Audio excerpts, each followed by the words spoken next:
સુરતથી મહત્વના સમાચાર સામે આવ્યા છે, જ્યાં એમએલએ કુમાર કાનાણી પત્ર લખ્યાનો મામલો પ્રકાશમાં આવ્યો છે। કાનાણીએ કલેક્ટરને પત્ર લખ્યો હતો।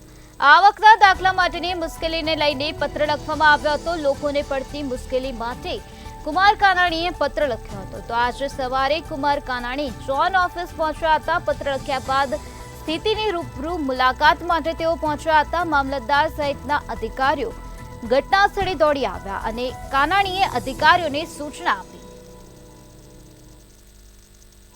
મામલતદાર સહિતના અધિકારીઓ દોડી આવ્યા હતા। કાનાણીએ અધિકારીઓને સૂચના આપી। આજે સવારે કુમાર કાનાણી જોન ઓફિસે પહોંચ્યા હતા અને પત્ર લખ્યા બાદ સ્થિતિની રૂબરૂ મુલાકાત માટે પહોંચ્યા હતા। એમએલએ કુમાર કાનાણીએ પત્ર લખ્યાનો મામલો હાલ સામે આવ્યો છે, જ્યાં કાનાણીએ કલેક્ટરને પત્ર લખ્યો હતો।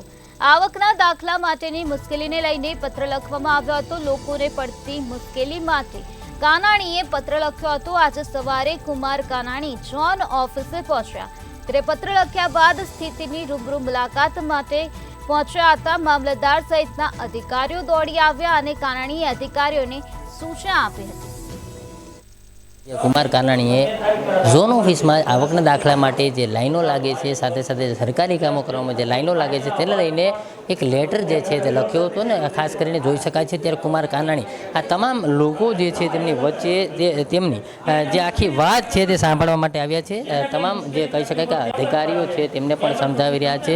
જે પ્રકારે સ્પષ્ટ કહી શકાય છે કે આ કુમારભાઈ છે તે તમામને જે પ્રકારે માહિતી જે છે તે આપી રહ્યા છે ને લોકોના પ્રશ્નો જે છે તે સાંભળી રહ્યા છે। સાથે સાથે કહી શકાય કે જે પ્રકારે ગઈકાલે જ લેટર આપ્યું હતું ને તેને જ લઈને કુમારભાઈ કાનાણી જે છે તે સીધા જ લોકોની વચ્ચે આવ્યા છે અને લોકોને પડતી જે અગવડતાઓ છે તેમની સાથે વાત કરી રહ્યા છે। કુમારભાઈ કાનાણી છે એમની સાથે વાત કર્યું। સાહેબ, જે પ્રકારે ગઈકાલે લેટર લખ્યો હતો, આજ આપ ખુદ રૂબરૂ આવ્યા છો, લોકોનો ખાસ કરીને કઈ પ્રકારની તકલીફોનો સામનો કરવો પડ્યો? મેં કાલે જે કલેક્ટરશ્રીને રજૂઆત કરી હતી લેખિત લોકોની મુશ્કેલી બાબતે, તો મને આજે એમ થયું કે મેં જે પત્ર લખ્યો છે અને અસર કેટલી છે, કામકાજમાં કંઈ સુધારો થયો કે કેમ, વ્યવસ્થા કરી કે કેમ, એ જોવા માટે હું જ અહીં આવું છું।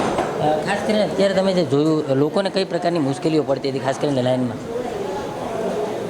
લોકોની જે મુશ્કેલીઓ હતી એ મુશ્કેલીઓ સોલ્વ કરવા માટેના પ્રયાસો શરૂ થયા છે। આજે સ્ટાફ પણ વધાર્યો છે, મંડપની વ્યવસ્થા થઈ રહી છે, પાણીની વ્યવસ્થા થઈ છે, લોકોને સંતોષકારક ગાઈડલાઈન માર્ગદર્શન મળી રહ્યું છે। એટલે જે લોકોને મુશ્કેલીઓ હતી એમાં આજે ઘણો બધો સુધારો થયો છે એવું મને લાગી રહ્યું છે। કુમારભાઈએ લેટર લખ્યા બાદ આ પ્રકારે આખી કામગીરી શરૂ થઈ છે?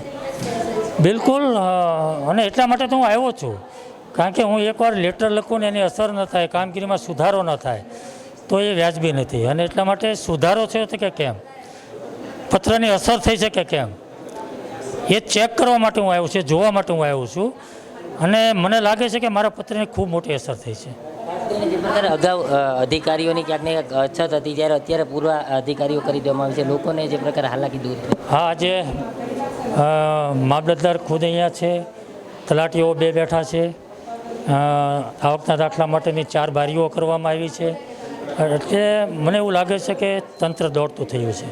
સ્પષ્ટ કહી શકાય કે જે પ્રકારે ધારાસભ્ય કુમારભાઈ કાનાણી જે છે તેમણે જે પ્રકારે પત્ર લખ્યો હતો અને આ પત્રને લઈને જે આખી જે કામગીરી છે તે કામગીરી સ્પષ્ટ જે છે તે જોવા મળી રહી છે અને તેને જ લઈને તમામ લોકો જે છે તે કામે ચડ્યા છે તેવું કુમારભાઈએ કહ્યું છે કે જે પ્રકારે તેમના પત્રની સીધી જ અસર જે છે તે જોવા મળી રહી છે। તમામ અધિકારીઓ જે છે તેમાં સ્ટાફ પણ વધ્યો છે અને અધિકારીઓ જે છે તે પણ પોતે જગ્યા પર આવ્યા છે। એટલે લોકોની જે અગવડતાઓ મુશ્કેલીઓ છે તે પડતી દૂર થઈ છે અને ખાસ કરીને લોકોની જે સવલતો અને ખાસ કરીને લોકો માટે જે મંડપ બાંધવાના હોય છે, તડકાથી રાહત મળે તે માટે તેની તમામ કામગીરીઓ જે છે તે કરવામાં આવી રહી છે। કેમેરામેન કે શિવકાશ સાથે દિવેશ પરમાર, મંતવ્ય ન્યૂઝ, સુરત।